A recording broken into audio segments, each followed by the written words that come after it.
Hello everyone, I am Aniket Dattatreya Tukle. Today I am telling about muscular system. Let's start. Muscular system is an organ system involved majorly in the movement of the body. There are nearly 700 muscles that are connected to the bones of the skeleton system, which roughly half make up the human's body weight.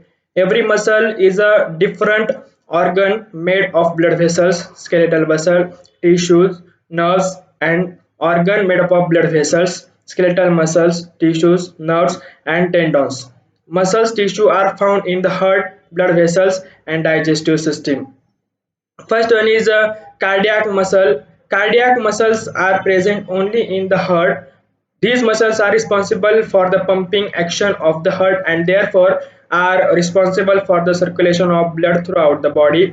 In that cardiac muscles are also an involuntary type of muscles because the contraction of these muscles cannot be controlled consciously. Cardiac muscle cells are unnucleated, striated, and branched.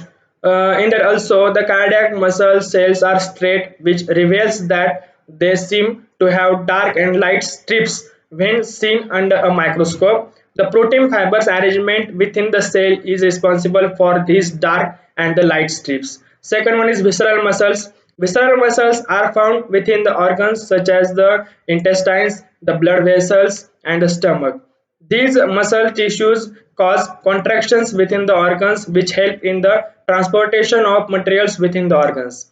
In that also, the activity of these muscles cannot be controlled consciously, and therefore these are also a type of involuntary muscles. Visceral muscle cells are unnucleated and spindle shaped cells. It is also known as a smooth muscle since it has a uniform and smooth appearance when observed under the microscope. Third one is skeletal muscle. Skeletal muscles are the voluntary muscles of the body. The activity of these muscles can be controlled by conscious throughout.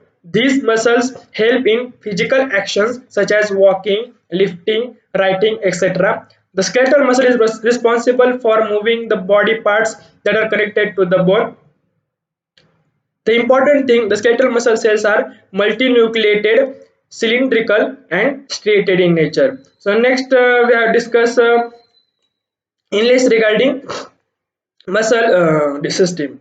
In that also there include myasthenia gravis, muscular dystrophy, tetany, arthritis, osteoporosis, GERD are included. In that myasthenia gravis, it is the abnormal weakening and rapid fatigue of certain muscles. It is due to a breakdown in communication between nerves and muscles. Second one is muscular dystrophy. In that, this is the mostly hereditary. It causes progressive weakness and degeneration of skeletal muscles which controls movement. In that third one, tetany, it is caused due to low blood calcium and is characterized by rapid or will spasm. In arthritis is the inflammation of one or more joints. Arthritis leads to the limited movement of joints and pain. In osteoporosis, the chances of contracting this disease increase with age, resulting in reduced bone mass and fragile bones, thus increasing the chances of fracture. Low levels of estrogen are a common cause in osteoporosis. In that last one is GOAT. In that these two is the inflammation of joints, but due to an accumulation of uric acid crystals in that GOAT. These are all about muscular systems and illness regarding muscular system. Thank you.